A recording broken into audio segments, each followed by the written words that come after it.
Bar coming up the middle, free safety, gotta get it go. Allen steps up, jumps over the defenders to pick up the first. Decide not to use a Curry, way downtown, bang!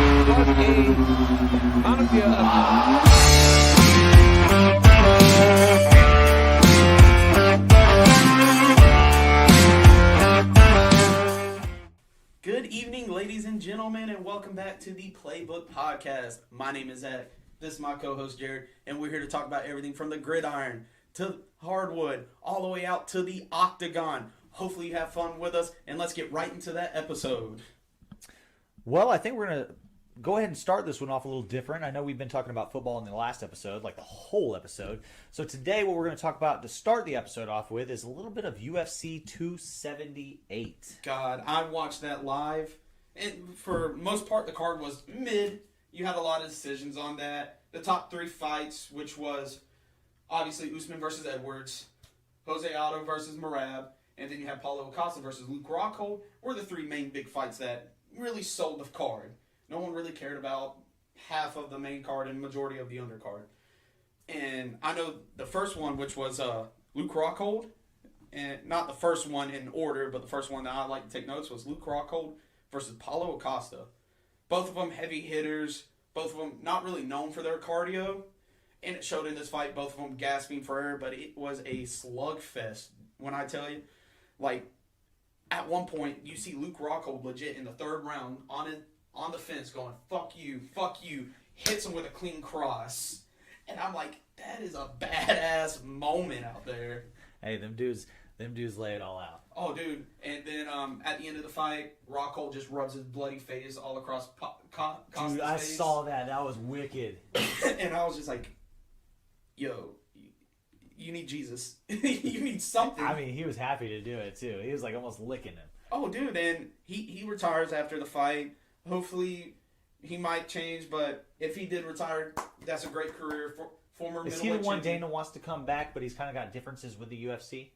Yeah, but I don't think he's coming back. He's 37 years old. Because you know me, I'm not a huge UFC guy.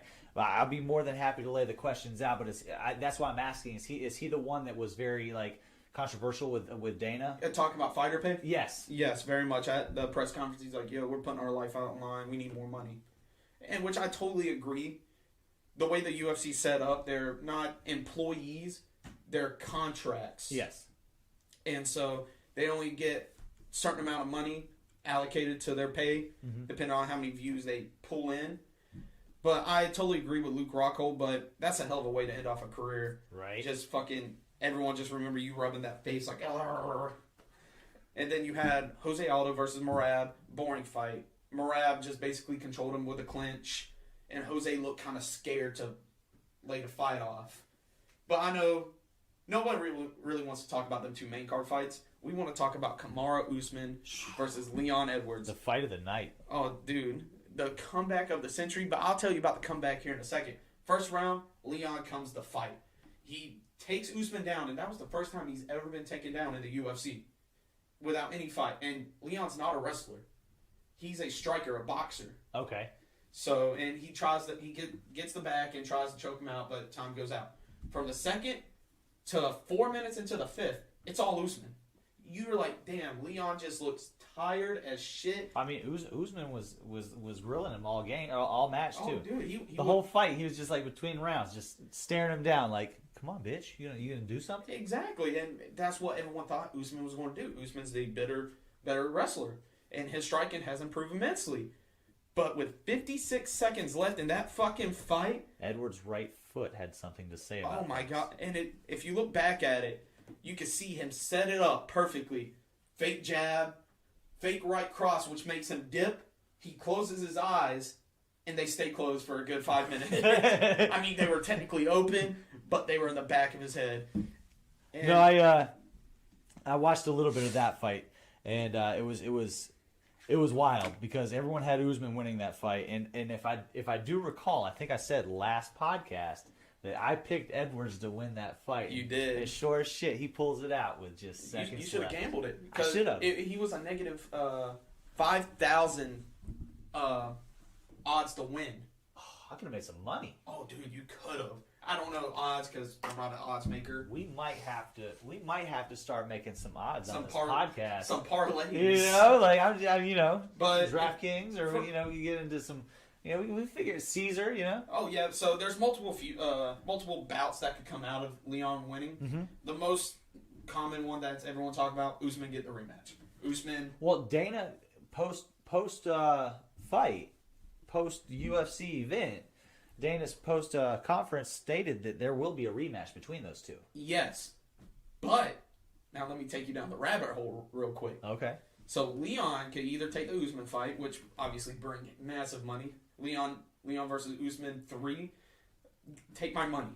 Or he could do Edwards versus Jorge Masvidal, if you know anything about their back history. Before coming back to that rematch? Oh yes. So you know the history between Edwards and Masvidal? Not as well as you. So it's not a deep history. So this was 2019. Masvidal just knocked out Darren Till, and he's baptizing people and going on his little run in the UFC where he's one of the most popular fighters ever. Well, after the fight, he's doing an interview and he hears Leon coming towards him. Well, they both walk face to face, and Masvidal hits him with a 3-piece. Boom, boom, boom. Busts open Leon, and he goes on to say, yeah, he came up talking shit, and I gave him a 3-piece and a soda. Where I come from, that means we're about to fight. So they could do that, or they could do Usman. Either way, it's a money fight. I mean, they could play them both. I mean, if Leon beats Usman the second time, I believe Masvidal gets a shot because UFC likes that money. So before we roll on to our next subject, because it's going to deal in football, how about Dana dropping the news on Tom Brady and Gronk supposedly going to Las Vegas I heard in that. 2021? I heard that in... Or was it 2020? No, it was 2021. 2021? I thought it was the 21 the season. offseason right after 2019. Right before he signed with Tampa. Yeah, it was. Well, yeah, he was supposed to go. So 2020. The year that Las Vegas moved. Well, the year that Oakland moved to Las Vegas was the year that Brady and Gronk were supposed to sign with the Raiders, and that was the year that Gruden had the issues with the emails. So what I'm thinking happened was they had this deal drawn up. According to Dana White, they had this deal drawn up. He had them coming. Dana had them coming out to Vegas. Because Dana's like, I got a box out there, bro. He's like, I'd have loved Brady and Gronk to come out here and win us a soupy. He's like, because that's what they did when they went down to Tampa. He was like, they would have came over here and done the same exact thing. He was like, but Gruden fucked it up at the end. Brady got pissed at Vegas because Brady was already looking for land out there. Brady was already about to buy a house out there. And then that shit happened. And Gruden lost his job, lost his career, and Brady went to Tampa and won a soup. And almost won too. If it wasn't for the Rams. Well, I mean, if it wasn't for Matt Stafford. Cooper Kupp, let's be honest. I mean, I don't think Jared Goff would have got past Brady. Oh, hell no. But I don't know why he brought that up. I really don't. Well, it's because Gronk brought it up. Oh, yeah, Gronk did bring it up. Gronk brought it up on his podcast. No, they had a deal with ESPN. They basically did like a commentate on the fight with Gronk's. That's right. I didn't see none of it because I don't care about commentating. I want to watch the fight. Of course. I don't care about Gronk talking about the fight. I'm surprised Gronk could put a cohesive sentence together. Hey, maybe you might want to start because Gronk be putting out information that you want to know. Not the information I want to know. Well, let's roll into the NFC because last week we spoke about the AFC and how dangerous that freaking minefield is. Let's After talking about the AFC, I'm looking at this NFC. I'm like, I would feel a lot safer to be in the NFC right now. I wish my team was in the NFC. Oh my god! I mean, my team's the Jaguars, so. Hey, look, we had that conversation last week. There's a lot of great things happening in Jacksonville right now, I feel like, and they could be one of them under the radar teams. But at the worst time. Well, look, look what division they're in. They're in the AFC South, man. Yeah, but look what conference they're in. They're in the AFC. I get it, but you might make a wild card. Yeah. All right, so let's go AFC North. Let's kick this thing off with the North. We've got the Bears. The Bears. The Bears. So my thing with the Bears is they got a second-year quarterback in Justin Fields. They also have a second-year wide receiver in Darnell Mooney, which I'm kind of hyped about Mooney. If you look at his receptions last year, the only thing between targets and receptions and yards were his touchdowns were weak. That was the only thing. So under a second year, and with Fields being his favorite wide receiver, you know what I'm saying? I think between him and Clement, those might actually be two serviceable players on your fantasy roster this year. I think Chicago could make a run in this division, but I honestly have them last in this division this year just because I feel there's two other teams that are a little bit more spicy. So my thing with the Bears, I think they're going to be competing for bottom three in the whole league. 100%. And I think they make off-season trades to get draft capital, clear up cap space to sign players, and it's a rebuild year. They understand Justin Fields, like, hey, yo, we know we picked you up. We see you as the foreseeable quarterback of our future. But you're going to have to build with us, buddy. We're not the Kansas City Chiefs. It was like a Buffalo Bills situation with Josh Allen whenever he came in. They threw him into the fire first year, and then they just kept building around him. You know what I'm saying? It literally took us 2 years to get Diggs. So watch out for the Bears. If they don't make a splash move this year, I guarantee you next year they make a splash move. I just don't trust that front office. The Bears front office is like kind of not Browns-esque, but they are. They're same, very Browns-esque. I'll put them in that same category. Mm-hmm. But I have them coming in fourth in the division. Same here.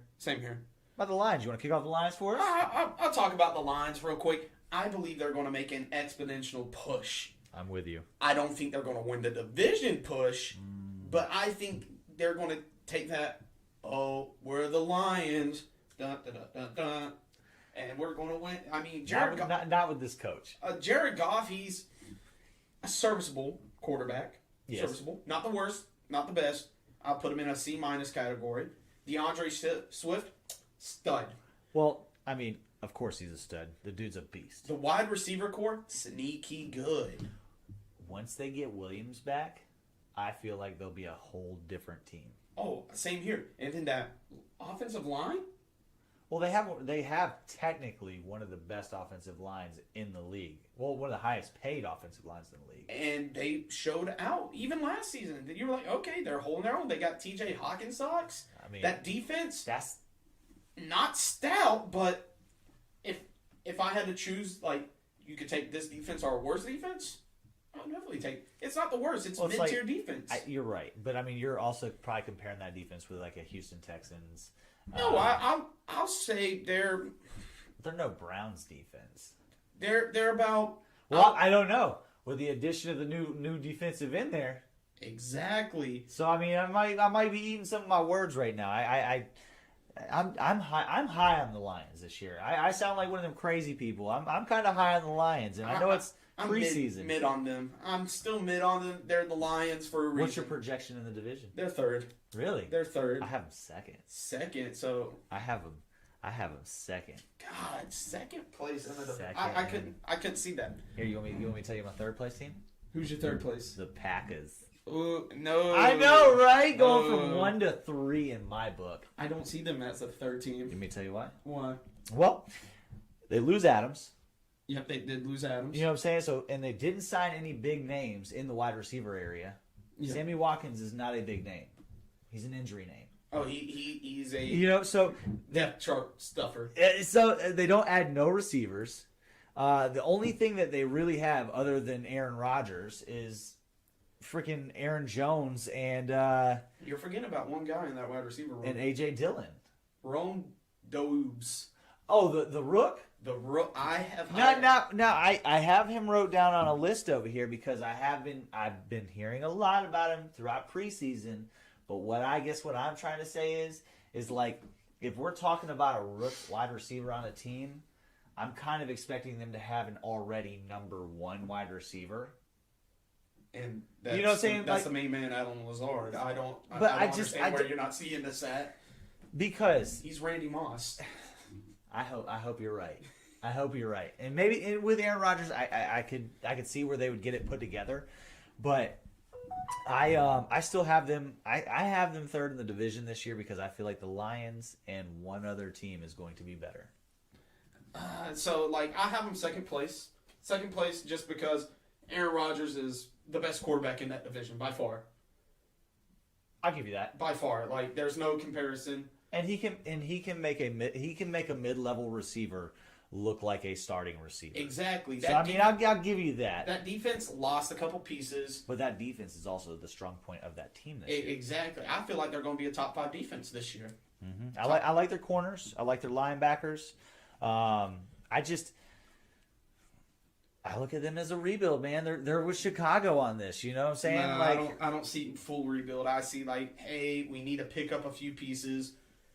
But if we could use the pieces that we have, they can make a playoff push. I'm just hating on Green Bay right now, bro. Oh, yeah, Green Bay. I'm hating on them right now. I'm saying third in the division, bro. And now the number 1 team. That's the team I'm going with. The Vikings. My what? God. Can we?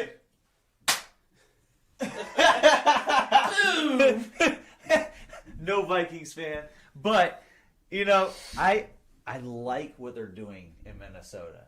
Minnesota. They got Canada. They got a new coaching staff that's offensive minded. Yeah. You got Justin Jefferson. Jay Jettis. You got Adam Thielen. Thailand. Oh, Thailand. You know what I'm saying? But I'm just saying you got Dalvin Cook. That's 2 awesome receivers and a great running back. And old Kirk Cousins, old 50-50 man, one of the wealthiest quarterbacks in the league for not doing shit. With a 59-59 record. I'm just saying though, the dude throws up points. He throws yards. He just don't win games. But I'm just saying, like, he throws over 4,000 yards a year. You know what I'm saying? Like, everyone overlooks him. I'm telling you, with a new offensive-minded head coach, watch Minnesota win that fucking division. Oh, I see Minnesota winning that division just because, like, the Packers regressed. The Bears are dog shit. And the Lions... The Bears are dog shit, but I feel like they could be that sneak and just... They'll still be fourth in the division. But they'll win a couple of the games that they're not supposed to win this year. I mean, I can't predict that, but I still think they're dog shit. And the Lions are the Lions. I still think Aaron Rodgers owns them. You want me tell what Aaron Rodgers also owns? The NFC East. Ooh. God, that division. This is going to be a hard one to call. I want to start with America's team. Not your team, not my team. America's team, the Dallas Cowboys. Ugh. I don't think they've been America's team since the 90s. They're always America's team. But I believe, you can quote me on this, Dak Prescott has one of his worst years to date. You think so? He doesn't. He has CD Lamb and who else? Michael Gallup's. Schultz, baby. Get out of here. Schultz, baby. What, they're going to feed Zeke? Zeke fed enough in the offseason. Fuck Zeke. Zeke's done. Zeke's a fullback now. Tony Pollard, baby. That's what I'm saying. The best running back. Tony Pollard.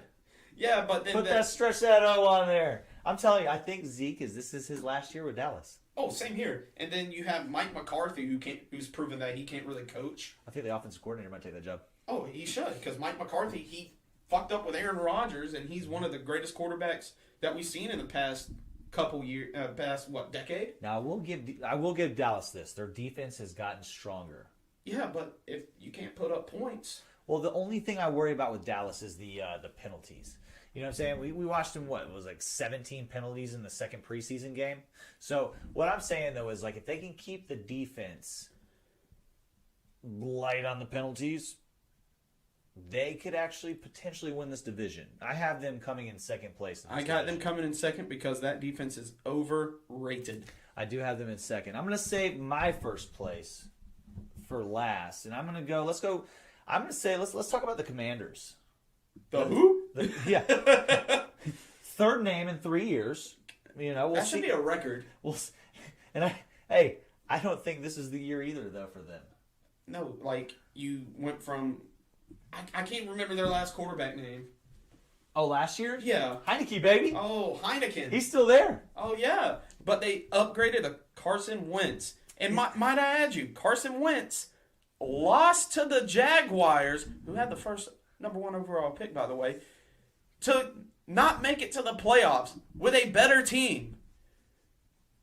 Do I need to say it for the people in the back? He had a better team last year and still sucked.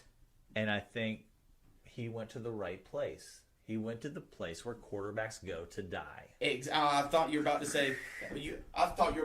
Yeah, he has the perfect fit now. Like, no, what the hell? He does. He has the perfect place to retire his career. Oh my god! And that's what's going to happen in Washington. I really feel that way. They do have Terry McLaurin. Scary Terry can be scary at times. At times, but I just don't know how scary Terry will be this year with scary wins, because it can be scary whenever he's behind center. Exactly. I guess my biggest question coming out of Washington, who are we going with running back? Oh, I'm going with B-Rob all day, every day. B-Rob, huh? Oh, I'm a Bama fan. Bama boy. And you know what's funny? Is I got B-Rob in my notes right here. I skipped the second string running back, and I'm saying B-Rob by week 4 might be their starting running back. If not week 5. Because the first 4 weeks, I think he gets that third down back. If you can get B-Rob in your fantasy draft late, or even undrafted, I think you might have a steal on the year. Don't give up my secrets, please. that's what we're here to do for you all, is give you those secrets. Yeah, but I'm not trying to lose fantasy either. Well, you're going to anyways. No, it's okay. I'm not. We'll still be friends. But I you know what's funny though, is I don't have them coming in last place. I do. I have them coming in third. I have them coming in last. And the team I have coming in third is the New York G-Men. The G-Men is who I have coming in fourth. Oh, no, son. Danny Dimes. Okay, so I like Danny Dimes. I hate him. But the thing that we have to think about, though, is just like we were talking about with the Vikings, and just like we were talking about with a couple of the AFC teams, is you have new coaches. Yes. I like Brian Dabble. I do, because he was our offensive coordinator. He did well with us, but he had a bunch of fucked game plans sometimes, and it really pissed me off. It seemed like he was just calling shit calls. And what I'm thinking though is, like, I think he'll do well with the Giants, but it's gonna be a we're gonna have to stretch this out like 4 years. Oh, dude. And I think you're gonna lose Shaquan. You're probably gonna lose. I think they'll re-sign Daniel Jones. They shouldn't. But I think they will, because if Brian Dabble can have that time with him, I think he might be able to play with him, because he is kind of an athletic quarterback. He can run. He's not the fastest son of a bitch, but he can move, and he can throw some dimes. So to the defense. Just because it's a higher percentage right now, you know what I'm saying? No, Danny Dimes has been a big disappointment to me, because everyone's like, oh, he's going to be the steal of the draft. What has he done? He's done nothing, because he's had nothing. And they still have nothing. The Giants have done a great job at wasting money, and then now they're having to get rid of a bunch of players. Exactly. Like, they ruined Saquon. What do you think about him this year? I don't think much. I think if he stays healthy, 950 yards. Really? To 1,000. That would be a decent year. Yeah, that would be a decent year, but not what everyone expected with Saquon. Now, is that 1,000 yards between catch and all-purpose? So all-purpose, 1,000 yards is kind of low. Yeah, that's what I'm saying. Like, so with those numbers, I would agree with you. I'm wanting him to get like 1,200 to 1,400 yards at minimum because of his last 2 seasons. I just don't see it, because like with Saquon, he's just so injury-ridden. I think with running backs, after a certain amount of injuries, I'm with you. I mean, you're done. We've seen it a lot in this league. But I think Shaquan could have a good year this year. I really do. I hope Shaquan has a good year, because I would love to try to pick him up maybe in like the 4th round, which I know he won't make it that far. He probably will. But if he did, I would grab him and at least try it out. One game against piss poor defense. But what I'm saying though is I'd take a risk on him in the 4th round. Now, I guess our unanimous number 1 team overall, with no shock, the Eagles. Fly high, Eagles. Bro, the Eagles are quiet good. I mean, they made the playoffs last year. But with the additions. Oh, what they got? I can't think of the name right now. A.J. Brown. A.J. Brown. For some reason, I was thinking Justin Brown. I was like, A.J. Brown. You got Devontae Smith. Yeah. You've got Rager, that was another first-round guy that's a wide receiver. Can't really hold on to the ball. But Once he catches it, he has the burners. that's what I'm saying. So with having two better wide receivers in front of him I feel like make him a better receiver. And line him up with linebackers and safeties a lot more. And then also you got Miles Sanders in the backfield, and then you got Jalen Hurts, bro. Which that's the only question mark we have. Like, Miles Sanders? No, Jalen Hurts. Oh, I have no question marks. I do a little just because. I mean, look at the stellar season he had last year. Now let's see. We've seen people have stellar one season, and then Carson Wentz, for example, had that in Philly. I agree with you. Had that hell of a season. Tore his shit. Nick Foles won a Super Bowl. But Jalen hasn't tore his shit yet. Yeah, but we've seen quarterbacks. Even Cam Newton had that 15-1 season, and then what has he done ever since? I agree. And I think with their coaching staff that they have, I like them. They've been predicted. I don't know if you've heard this, but they have been predicted by Football Almanac, the guys that have been doing it for like 18 years. They're predicted as the dark horse out of the NFC to play in the Super Bowl. I don't see that, man. Look at the roster, bro. They statistically have the easiest path to the Super Bowl. Did you know that? Their schedule is technically the easiest in the NFL. Their number's 36 on PFF. Power football something. No, I think it's something stupid low like that. They literally have the easiest path to the Super Bowl. But let's get out of the. And let's talk about teams that have the easiest path to teams that have the hardest history with the Super Bowl, with the NFC South, and that is the Dirty Birds. I think the Atlanta Falcons. And I think, isn't this the division where no team has won it back to back? Did the Bucks do it finally? Yeah, Bucks won it in last year and the year before, 2019, 2020, because of Brady. So yeah, I think Tampa broke that curse. Because I think that was the division. If I'm not mistaken, I'll have to check it out. But if I'm not mistaken, I think the NFC South is the only division in the NFL that has had a different winner every year. It may have been broken. It may have been the NFC East, but I'm almost positive it's the NFC South. It's one of those two NFC conferences every year has been a different I want to say winner. it's the East, actually. Is it the East with the Giants, the Commanders, Cowboys, and Eagles? But I really don't know. But speaking on them Falcons, though, we all know what we're going to expect with them, right? Rebuild. Like, if we're talking about building a new house, they just lay down the foundation. Holy Jesus. I love, though, the key pieces that they have brought in on offense to help out whatever quarterback they go with in the future. And it might be Desmond Ridder. Have you watched this asshole's preseason? Oh, he's actually holy shit! Good. God dang! I was like, yo, how do you play this well for Atlanta and suck ass so bad against Alabama? Because literally, I think Cincinnati could beat Atlanta.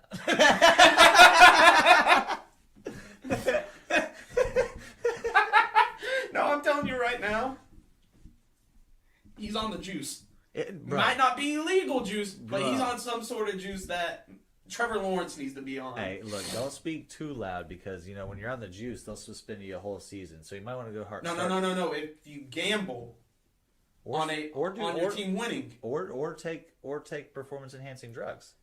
But... Nah, we're not. But go get a massage. You're only suspended 6 games. 11 now. 11. Well, yeah. Massages are a little bit more hated. But with the Atlanta Falcons, you're not going to expect much as a Falcons fan. In all honesty, just hope and pray that the Georgia Bulldogs in college does. So. Atlanta's. I feel like Atlanta's bidding for a top 5 pick again this year. Oh yeah. You want to make a guess? Right now, preseason, go ahead and make a guess for next draft. You want to make like a little wager? I'm saying pick 4. I'm going 2. You're going 2? I'm going number dose. Ooh. Because they're not smart enough to tank like that. But they got the coach to get them 4 wins. Yeah, and I think they're the worst team in NFL right now. I can't disagree with you on that because I think the only other team worse is the Commanders. No, I like the Commanders over the Falcons, the Bears. Oh, I like the Bears. And Houston. I like Houston. I like sneaky Houston.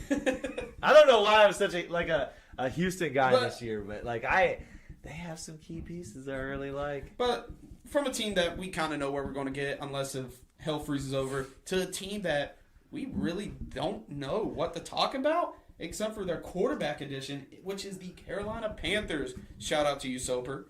Well, I mean, they just confirmed that Baker Mayfield's their guy. Which we all kind of figured that, why you brought him in, you know what I mean? Yeah, because you don't want damned Arnold. I mean, I'm seeing ghosts. Ooh.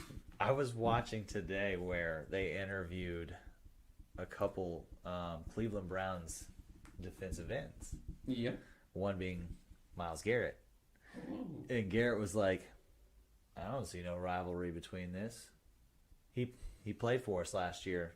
I don't see any rivalry between the Browns and the Panthers.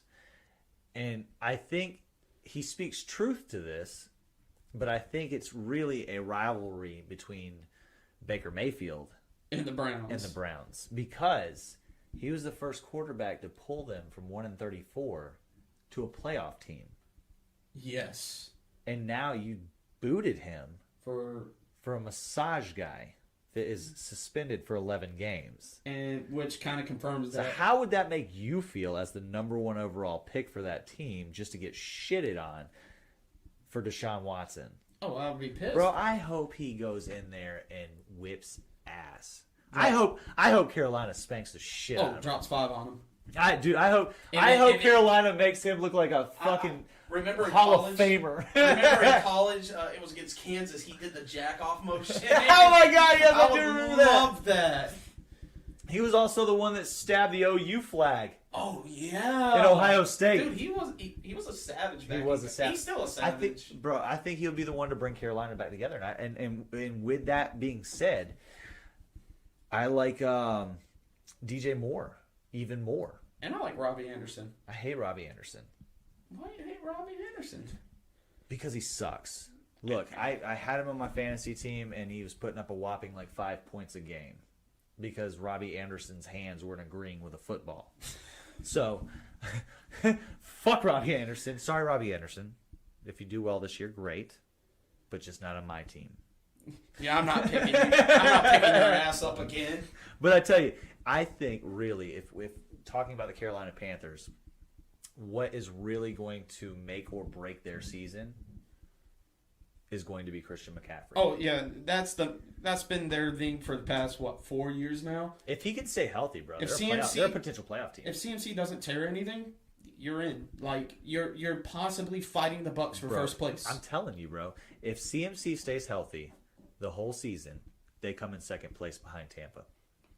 Yeah, and then oh Lord, I don't remember. Oh, whatever. I can't remember what I wrote. Well, I the next team that I'm going to go with here is the Saints.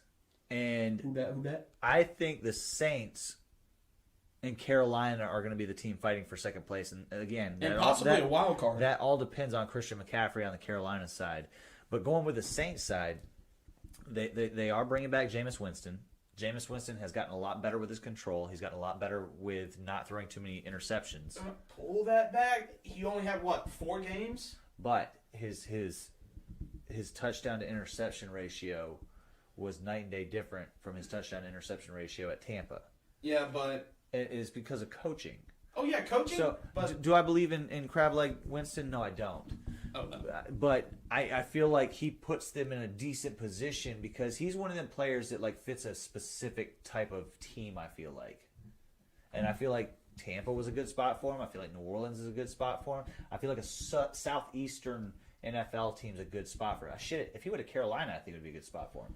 But what I'm getting to though is with his arm, Chris Olave, Michael Hamstring Thomas, and Jarvis Landry, and Alvin Kamara, and then you bring back the old dude, Mark Ingram They re-signed him last year. Oh. So you got that tandem in the backfield again. I really think whenever Alvin Kamara has his best friend in the backfield with Mark Ingram, for some dumb reason it works great. Oh, it does. So with 3 great wide receivers, with with one really good running back and one that's was a really good running back, just getting a little bit older. Yeah. I feel like New Orleans could really and I'll be honest with you, New Orleans could win this whole division because they kind of own Brady. Oh no, they own Brady. Brady and the Bucks. What? They haven't beat him in a regular season. I think they win. Did they go for 2 last year against them I want again? to say so. So what I'm saying though is like Brady sucks against the Saints for some reason. That could help them get over the top and be the number 1. But as of right now, I have them at 2. So with the Saints, in my opinion, because Sean Payton left last year, right? Mm-hmm. I feel like they take a regression because Sean Payton is one of them coaches that come. Well, Sean Payton wasn't there last year. Oh, he wasn't? No, last year was the first year without Sean Payton. Oh, okay. He was supposed to go to Miami with Brady, and then Bill Belichick blew all that shit up. So just like John Gruden blowing up the Las Vegas shit, Bill Belichick was like, "Hey, hold your horses! You're not coming back to the NFC East. Let me just put a text message out." They're cheating again. So, but all jokes aside, like I'm not high on the Saints. I'm not high on Jameis Winston. I think if they show me in the first 2 weeks that something different, maybe I bump them up around mid-season time if we ever talk about this again. But right now I have them 3rd fighting for 2nd. Who do you have as 2? Right now I got Carolina as 2. Okay, I can agree with that because, like I said, I have it on my notes is that if Christian McCaffrey stays healthy, they are number 2, and if he gets hurt, they are number 3. Yeah, but with the Saints, there's a lot more questions than answers. Yeah, when they come marching in. Once you hear that, who dat, and then you hear the old gentleman, and you're like, what the hell's happening here? They're up by 30, and I never understood a word they're saying. Now, let's just talk about Tom Brady kissing his son in Tampa. Oh, man. God, I hate this guy. You know, every scandal that has happened in the NFL in the past 10 years has all had one thing in common. Tom fucking Brady. Tell me that it hasn't. Not every scandal. Of just about. I mean, Deshaun Watson. Yeah. Brady was probably in the same massage parlor. But, I mean, Robert Kraft got busted. Oh. That's all massaging. But what I'm saying, though, is like you talk about anything that's happened in football. Oh, yeah. In the NFL. Not outside the NFL. In the NFL. Deflategate. You had the fumble that was a forward pass. You had Deflategate. You had Spygate. You had the cheating scandal with trying to call while he's still in contract with another team. Yeah. The owner of Miami. Now we're just finding out about John Gruden. There was some behind-the-scenes deals where they're trying to get Tom Brady and Gronk to Las Vegas. Everything that has dealt scandal-wise in the NFL the past 10 years has all had the same name attached to it. I'll say 75% of them. Tom fucking Brady. But what can you say, though? He's the greatest quarterback to play. And he's, 89? I mean, Robert Kraft loves him. He's 89. So does Roger Goodell. Oh, but you can't hate greatness, and they reloaded on wide receivers again with shit. Mike Evans, Chris Godwin, Julio Jones. You got Leonard Fournette in the backfield. They're stacked. Defense didn't really lose anything besides JPP. Their defense is gnarly as well. Oh, yeah. The only major loss is, JPP? Oh, they didn't re-sign him? I don't believe so. What about Sue? I think they re-signed him. I got to double check on that. You know, they're old as shit. But, I'll be honest with you. The older pass rushers and the older offensive linemen are kind of nice to have because they're smarter. Oh, yeah. And the one thing, I learned this at a very young age. Never bet against Brady. Jesus. I've been heartbroken too many times. Lost a couple of monies. I'm a Bills fan, so I really dislike Brady with a passion because he beat us every year, twice a year, for a solid 15 years. And then when you thought you were going to get your revenge, he moves to the He NFC. leaves. What a giant. And you're just like, man, it's close. But I have the Bucks coming in first place. There's not really much to talk about besides Bruce Arians moving out the coaching position. Did you hear why? No, I didn't hear the reason. Brady. Okay. No, 100%. He said if Brady would have left, he would have stayed the head coach. But since Brady came back, he took an office job. Yeah, because Brady's basically the head coach or the offensive coordinator. Brady controls everything. I mean, if you win more Super Bowls than any other franchise. I mean, you going to say no? I'm not. Exactly. Like, you can hate the guy all you want, but, like... I mean, I'm with you. I'm 100% with you, man. Like, Brady is a guy that's easy to hate but easy to love. And it all depends on what team he's on. Oh, yeah. Like, there was a lot of probably Tampa fans that hated Brady before he came to Tampa. oh, fuck yes. Like, oh, fuck Brady next year. And then Brady's like, I'm coming to Tampa. Tampa Brady. Tampa Brady. Like, God, I hate Tampa y'all so Bay. much. Let's go from a conference that pisses me off to a conference that pisses me off even more. I mean, it's just the NFC West. God, I there's some reason I just hate the NFC West.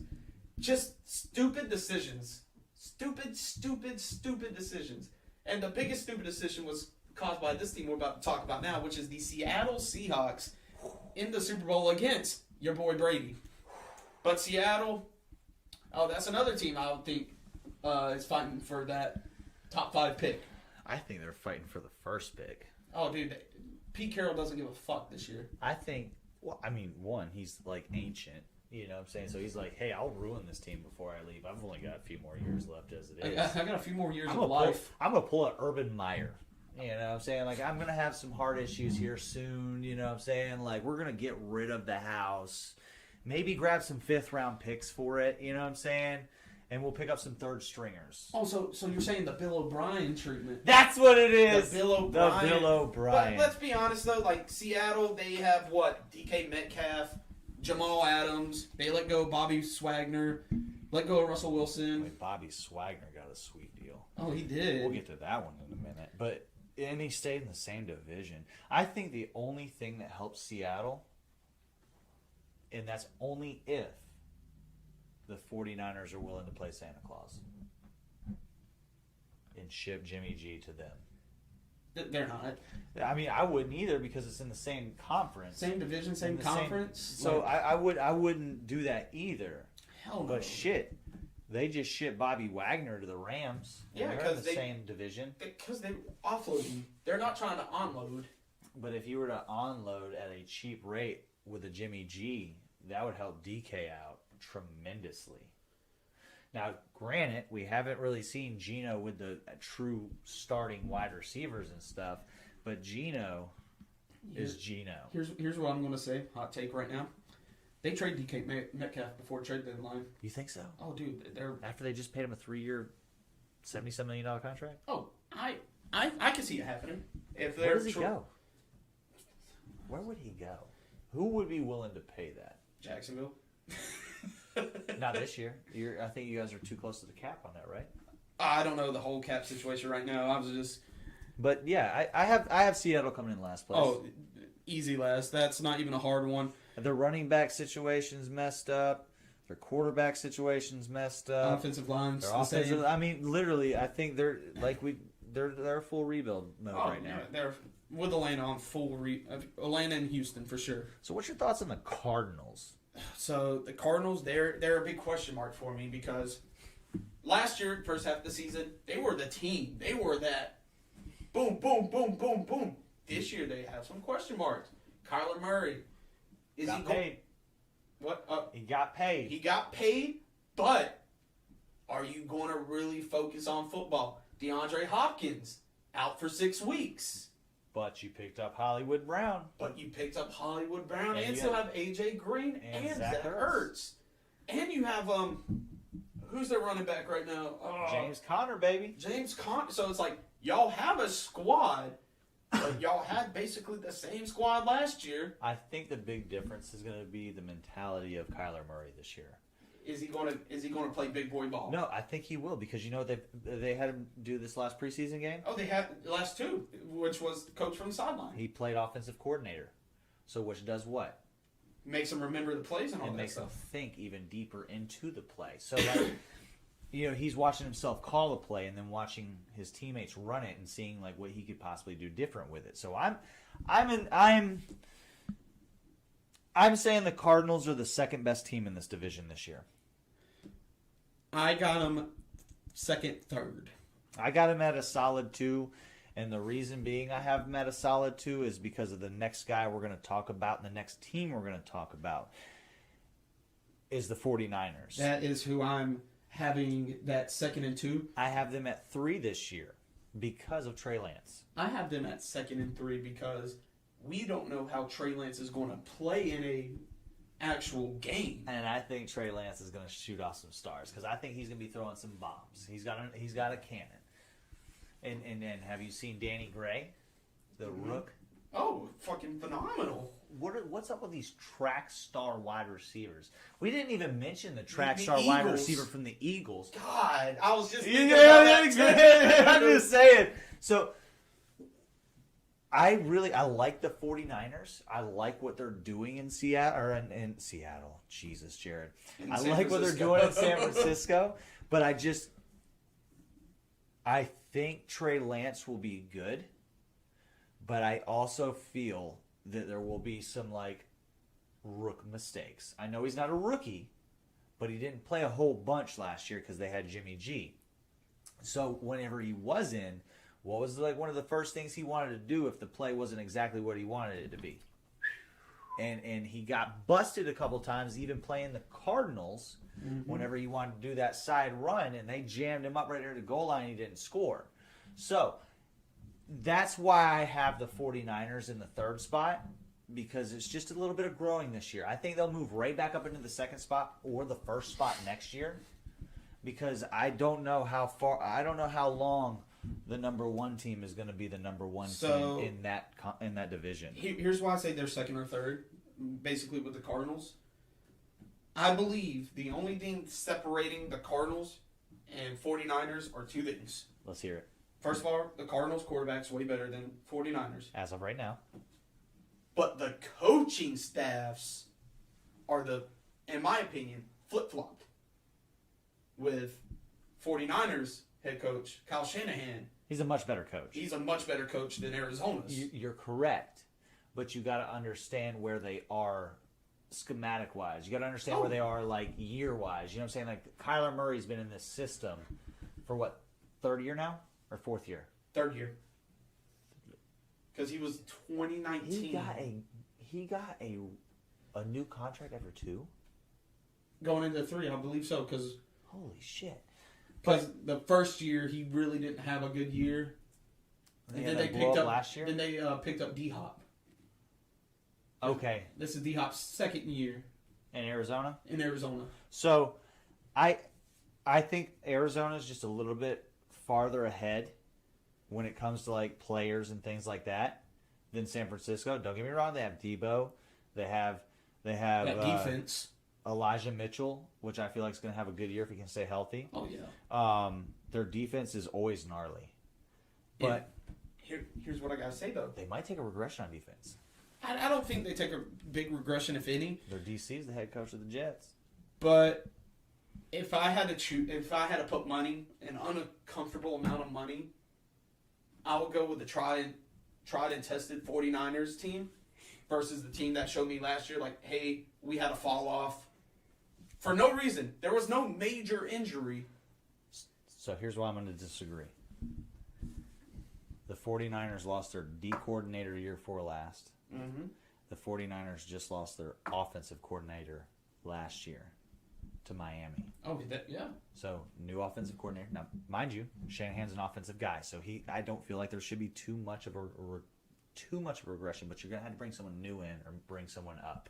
I think they're bringing someone up. I don't know the offensive coordinator right now. But that's what I'm saying. So, with with the Cardinals keeping their coaching staff in place, keeping their players in place, and adding some new ones, Kyler Murray's old buddy from college, I feel like the Cardinals are a little bit farther ahead, and that's why I have the Niners at 3rd. Oh, okay. And then now the team that everyone's trying to be, because they are the reigning, defending Super Bowl champions themselves, the Los Angeles Rams. Still hurts me to say Los Angeles Rams, even though they were the LA Rams way before. Yeah. I grew up as a kid knowing them as the St. Louis Rams. With God, I can't think of his name right now. Kurt Warner. Kurt Bag Boy Warner. You hit it, bro. I was thinking Bag Boy Warner, and you pulled it before I could get to it. I got you. They lost OBJ. Not a big loss. But they picked up Allen Robinson. Which could be great or could be a bust. Either or. They lost Von Miller, but they picked up Bobby Wagner. I'm telling you, the Rams are solid. They kept basically the same core. Guess who's back at running back? So, Sonny Michel? Cam Akers. Oh, Cam. See, Remember he came back at the end of the season and was like blowing up? Oh, my God. So what I'm saying is they got Cam Akers back.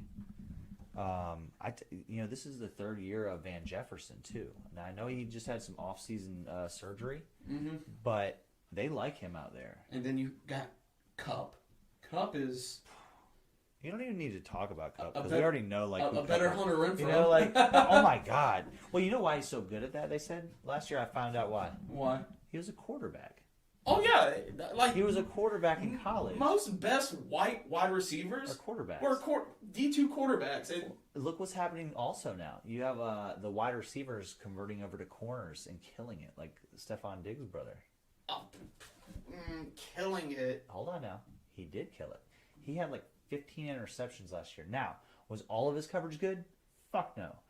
But he had the most interceptions via corner last year. And I feel like part of it's to do with his wide receiver background. Oh, yeah. But also, if you let someone burn you for 20-plus yards. I mean, you can't say much. Look what happened to Jalen Ramsey last year against the Bengals. Good. Let me say this again, but slowly. Good. That's just because you're a Jaguars fan. You're damn right. No, but you should be thankful you got rid of that piece of shit. No, he is a good ball player. I mean, he did have them highlight plays against them on the Bengals, but would you take a Jalen Ramsey to cover the number one wide receiver? You fucking right all day long. Exactly. Like I would take that loudmouth motherfucker any day of the week just because of how aggressive he is at corner. And that's why they brought back Aaron Donald from the teeth of retirement. I mean, he's been there like 8 years and won a Super now, so what's the point of staying? To win another. You got it all. You're not going to do it. It's not going to happen. I don't think they make the Super Bowl this year out of the NFC. Who you got as a Super Bowl since we covered the whole NFC? So if I were to go with a Super Bowl contender out of the NFC, I'm looking. If it comes out of the NFC West, I'm gonna say Rams maybe or Cardinals. But if I had to pick, I really like the Vikings or the Eagles. So they seem to have the most complete team. Look at Jordan Davis in the center of that defensive line. It's going to take two motherfuckers to stop that son of a bitch. All he's got is, I'm big. I go through here. I don't know. He does have that, but like he puts that freaking size 22 hand on your face, and you're like, so the teams I have are the Rams and the Eagles as well. Okay. Because I do like the Eagles. Like I did say Jalen Hurts had question marks, but I think he proves a lot of doubters wrong. And the Rams, it's just hard for me to not think you didn't lose any big pieces. Same coaching staff. I don't want it to be the Rams again. I mean, I'm tired of it being the home stadium team getting to the goddamn Super Bowl and winning it. When did that start happening? Tampa. Because when Brady went to fucking Tampa? Against Kansas City. Well, think about that shit. TV and TV for the fucking Super Bowl and TV. Fucking ratings. And that's been my problem with the NFL is ever since last year, Roger Goodell wants to come out and be like, well, the NFL is an entertainment sport, Fuck your entertainment, okay? I want to see these big grizzly motherfuckers go out there and beat the shit out of each other and see who actually wins the game. There should not be any stupid flags at the end of the game because, we picked this team to win. This team's playing better today, but this team we have winning, so they have to win. This ain't the fucking WWE. Let's play fucking football. They got pads on, and you pay them millions of dollars. I mean, if it is the WWE, give me my suplexes back. Jesus Give Christ, me my Lawrence Taylor hits. I'm sorry, but the NFL's been getting I love football so much. And for them to just turn it into like an entertainment sport to where it's all fucking made up hey, the Rams play the Vikings this week. We have the Rams winning. Make sure it happens. We have Tampa playing the Eagles this week. Make sure Tampa wins because of fucking Brady. Look, all the old fucking quarterbacks have Super Bowls now. Not all of them. Matt Ryan. He had the opportunity. He wasn't, shit it out. That wasn't the statement, though, sir. He's been there. He's been to the promised land. He Tired just of choked this it shit. harder. He did. Oh, my God. He met Brady at halftime. But let's get off of this entertainment to some actual real football. Some NCAA football coming back this weekend. Ain't the highlight games that we want this weekend.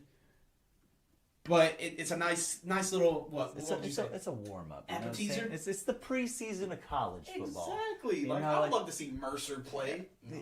And, you know, I'm looking forward to September 3rd. Oh, my God. To me, there are 4 games slated that day that are the top games. And I feel like the Oregon at Georgia game, now it's in a neutral stadium. Neutral, even though it's in Georgia. It's in the Atlanta? It's in the Mercedes Dome. Okay, so Georgia home game. It's in Georgia. I've got Georgia winning that game by 10. And by the way, that game's going to be on ABC at 3:30 in the afternoon. No more SEC games on CBS, guys. We can all be so thankful that we don't have to watch CBS broadcasting anymore for the SEC network. Because if you weren't a Alabama fan or a Georgia fan, those commentators would just talk shit about your team all game long, and They did not. It was horrible. They were fair. Oh my God, fair to. Oh no, they weren't fair at all. Go back and watch a CBS aired Georgia versus Alabama game. You talk about the most confusing broadcast ever. Dude, it was awful. Holy Jesus! And I'm an Alabama fan, and I was just like, "Yo, Gary Daniels, like, what the hell are you talking about?" So Oregon and Georgia, you have Georgia DC moving to Oregon and taking over the program, Dan Lanning. And then he got Auburn's quarterback. Bo Nix is Oregon's quarterback now. Man, I don't give two fucks Look about at this, Bo bro. Nix. Look at this. The SEC guys jumping out, going to the Pac-12 to try to do something with it. Because, I mean, it's easier grass to conquer. It kind of is. Well, now we all know why Lincoln Riley went. And now they're trying to move him to the Big Ten. He might be looking for another job soon. Oh, hey, Oregon, you need a head coach. But I got Georgia by 10. How about you? I got Georgia by 14. 2 touchdowns. Yeah, I don't think Oregon has the firepower to handle Georgia. Wow. All right, well, here's the next one for you. Cincinnati at Arkansas. It's a 3:30 game on ESPN. I got Arkansas by 17. 17. I've got Arkansas by 15. Yeah, Cincinnati. Who does Cincinnati have anymore? They lost their studs. You are correct. I just feel like Luke Fickell is doing a great job with Cincinnati. Yeah, he's recruiting that area like wildfire. He's letting Ohio State and all them boys come down to Florida and try to pick up guys, and he is scooping them all up there. And then he's also coming down to Florida and grabbing a few. Yeah, but they're doing good for our Power 5 conference. Like, they made it to the playoffs. Yeah, then look what happened in the playoffs. They beat Notre Dame last year, and that's what kicked them into the playoffs. So I mean, I feel like the playoffs last year could have been flip-flopped on the teams that played the teams. I'd have liked to have seen Georgia play Cincinnati, and I'd have liked to have seen Alabama play Jesus. I know, right? God. I'm blanking on it. Don't tell me. But I would have liked to have seen that flipped. Ohio State? No, it wasn't Ohio State. Was it Oklahoma? No, it wasn't. I'm going to have to go back and look, guys. God. But I would have liked to have seen those playoff games switched up a little bit because I felt like that Cincinnati had no business playing Alabama. And even if Cincinnati would have gotten past Georgia to go to the championship game, we already know who would have won that game. But it is what it is. It turned out the way it turned out, but now we get to kick off a whole new season, and we have Arkansas beating the shit out of Cincinnati. Oh, yeah. Arkansas has actually gotten pretty sneaky good. This one is a my game. Utah at Florida, which is a big favor to us because it's in the South and it's under sea level, basically, compared to the mountains that they're from. It's a 7 p.m. game, so it's a night game. A little cooler. And I only have Florida by 3. Utah by 10. Utah by 10? Utah is a program you got to watch out for this year. But they're also kind of like Cincinnati. They lost some players to the league last year. They're kind of rebuilding a little bit. I'm telling you right now, Utah's going to shock the world when they beat Florida. I hope not, but you know what I'm saying? Like, I hope not, but Fingers we are crossed. predicted. Last one for the September 3rd games is Notre Dame at Ohio State. It's a 7:30 game in the shoe on ABC. I have Ohio State by 3 points. I got Ohio State by 21 points. 21? CJ Stroud is going to make his case for Heisman starting with this game. What? Yes. No. It is going to be a one-sided hammer and Stroud, one-sided fucking beating, and Stroud's holding the hammer. Wow. I did not see that one coming out of you. I hate Ohio State with a passion, but I hate both them teams with a passion. I speak facts. The only reason I really dislike Notre Dame is how they get to choose that they don't have to be in a conference. Oh yeah, and they're overrated. I don't like What happened that. the last 2 times they were in the big game? They got the hammer. Oh no, it wasn't the hammer. It was the switch. So there's one more game that I find kind of cool for that first weekend slate of games, and it's the September 4th. So it's a Sunday game. Oh yeah, Sunday. It's Florida State at LSU. Now here's the tricky part about this game, is it's in Death Valley, and it is a night game.